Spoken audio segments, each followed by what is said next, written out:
Hello, dear listener. I am grateful you are here with me today. Please subscribe so you can stay close for the next story and tell me in the comments which city or country you are listening from. It always touches my heart to see how far these moments reach. Enjoy the listen. The night was quiet in Montgomery and the air felt heavy, like something was waiting to happen, as if history itself was holding its breath. And in the soft glow of the street lamps, a woman moved with calm grace, carrying her purse close to her side, walking home after another long day. Her name was Rosa Parks, and she was small in height, but vast in courage, and everything about her presence whispered strength. She herself never announced she was tired, but not from the work of sewing and cutting fabrics.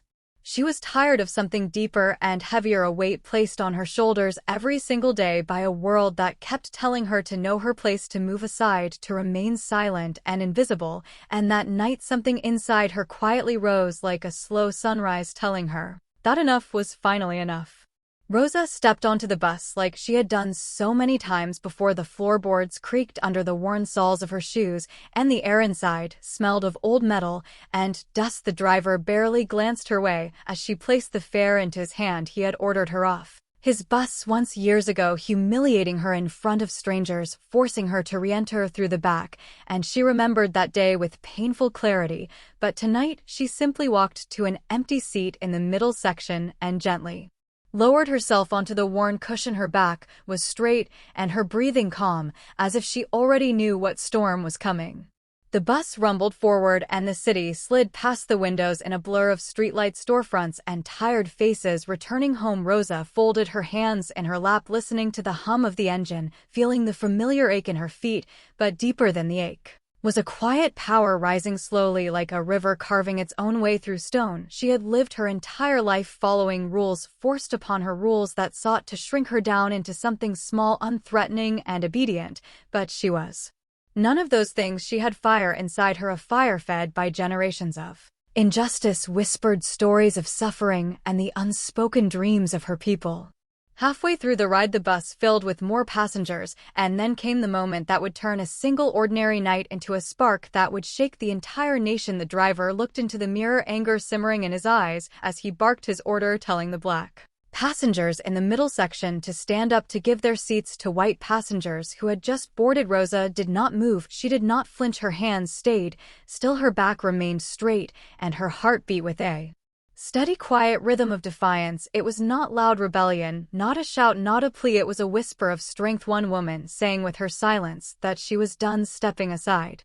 The driver threatened her, his voice sharp and impatient, but Rosa looked up at him with a calm expression so steady that it felt like the whole bus had stopped breathing. She spoke softly with a voice that held the strength of centuries. "I think you should let me stay right here." Her words were gentle, but they carried the weight of 1,000 struggles.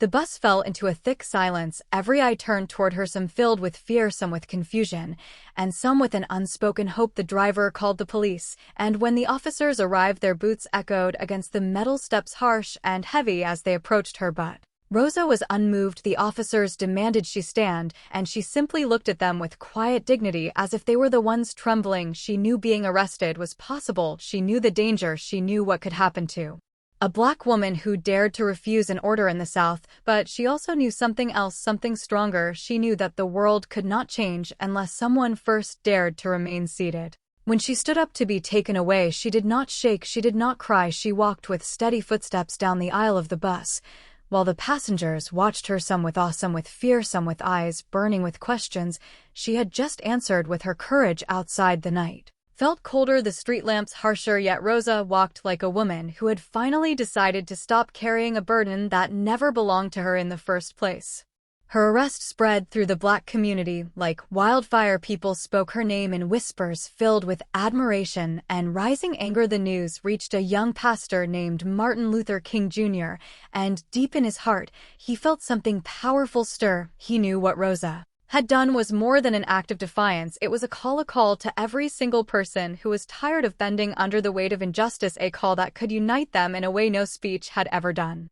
Soon the Montgomery Bus Boycott was born, and it grew like a rising tide, unstoppable and alive. Thousands of black citizens refused to ride the buses, choosing instead to walk miles to their jobs, to their schools, to the homes they cleaned, and the factories they powered. Their Footsteps filled the streets, echoing their quiet fury and unbreakable solidarity, and each footstep whispered her name, Rosa, Rosa, Rosa.